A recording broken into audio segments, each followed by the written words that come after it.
নমস্কাৰ বন্ধুসকল সকলোকে পুনৰ স্বাগতম জনাইছো বন্ধুসকল আজি এবিধ অতি চমৎকাৰী নৰ্থ ইষ্ট ইণ্ডিয়াৰ এবিধ উদ্ভিদ আপোনালোকৰ বাবে লৈ আহিছো আপোনালোকে দেখিছে লেতেৰা ফুল আপোনালোকে নাম নিশ্চয় শুনিছে লেতেৰা ফুল আপোনালোকে যদিও ফুলটো দেখিছে বহুতে কিন্তু এই গছজোপা দেখা নাই আজি আপোনালোকক এই লেতেৰা ফুলৰ গছজোপা দেখুৱাৰ লগতে ইয়াৰ কিছু তথ্য আপোনালোকক দিবলৈ চেষ্টা কৰিম জানি আপুনি আচৰিত হৈ পৰিব গোলাঘাট ফালে ইয়াক ভাজিয়তি গুটি বা ভজা গুটি নামেৰে জনা যায় আৰু শিৱসাগৰ সাইডত ইয়াক তেলেটিয়া গুটি বুলি কয় নলবাৰী ফালে ইয়াক মেজেৰ গুটি বুলি কয় লেতেৰি শাক বুলি কয় বিভিন্ন ধৰণৰ নাম আছে ইয়াৰ যেটো ফুল আৰু ইয়াৰ যেটো ফল ইয়াৰ পাত ফুল ফল সকলোবোৰ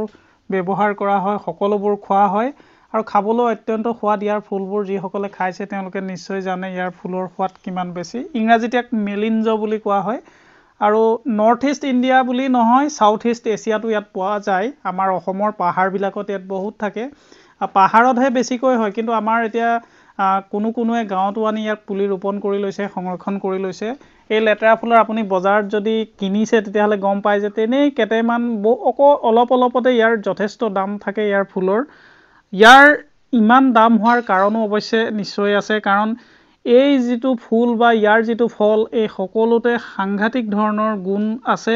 ভিটামিন সিৰ উৎস হয় ইয়াৰ যেটো ফুল লগতে ইয়াত হাই প্ৰটিন থাকে প্ৰটিনৰ মাত্ৰাটো অতি বেছি থাকে ক্যালসিয়াম আৰু ফসফৰাসো পোৱা যায় এন্টিঅক্সিডেন্ট পোৱা যায়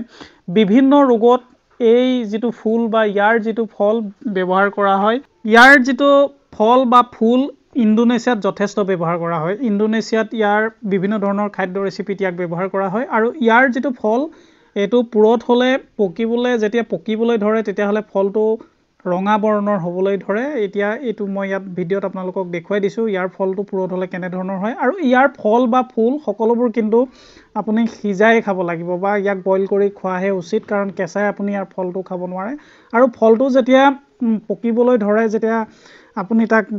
বইল কৰি লয় বইল কৰি পেলাই তাৰ ওপৰৰ চামনি এটা থাকে সেই চামনিটো এৰুৱাৰ পিছত তাৰ পিছত আৰু এটা চামনি থাকে সেই চামনিটো এৰুৱাৰ পিছত খাবলৈ বৰ অত্যন্ত সোৱাদ লগা হয় সিজাই দিলে অটোমেটিক সেই চামনিবিলাক এৰাই যায় আৰু আপোনালোকে বহুতে খাইছে নিশ্চয় জানে এটো ফলটো এনে ধৰণৰ হয় পকা নাই আৰু কিছুদিন লাগিব এই ফলটো দেখিছে ইয়াত পকিবলৈ আৰু কিছুদিন লাগিব ভিতৰটো বাদামৰ নিচিনা লাগে বা কঁঠাল গুটি আমাৰ খাবলৈ যেনেকুৱা লাগে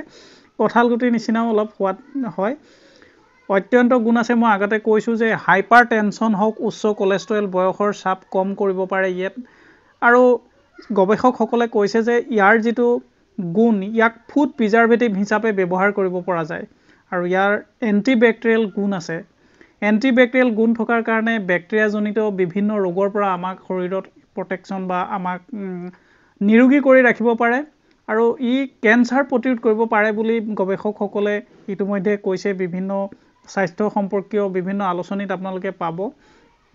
আৰু এই যেটো লেতেৰা ফুল এই লেতেৰা ফুল মিজোৰামতো বহুত থাকে আপোনালোকে যদি মিজোৰাম বা নৰ্থ ইষ্টৰ প্ৰায়বোৰ ৰাজ্যতে ইয়াক দেখিবলৈ পোৱা যায় আৰু যি সকলৰ সুগাৰৰ সমস্যা আছে তেখেতসকলে ইয়াক ব্যৱহাৰ কৰিব পাৰে কিন্তু এখিনতে এটা কথা জনাব লাগিব যে যি সকলৰ ইউৰিক এসিড আছে তেখেতসকলে কিন্তু পৰাপক্ষত এই ফুল বা ফল নখুৱাই ভাল কাৰণ ইয়াত হাই পিউৰিন থাকে গৱেষকসকলে কৈছে যে ইয়াত পিউৰিনৰ পৰিমাণটো যথেষ্ট বেছি সেইকাৰণে ইউৰিক এসিড থকা লোকসকলে পৰাপক্ষত ব্যৱহাৰ নকৰাই ভাল বন্ধুসকল আজিলৈ ইমানেই আশা কৰিছো ভিডিওটো চাই আপোনালোক কিছু পৰিমাণে হলেও উপকৃত হ'ব পাৰিছে যদি ভিডিওটো চাই আপোনালোকৰ ভাল লাগিছে তেতিয়াহলে লাইক আৰু কমেন্ট কৰিব লগতে এই ধৰণৰ ভিডিও পাই থাকিবৰ বাবে আমাৰ চেনেলটো সাবস্ক্ৰাইব কৰি ল'ব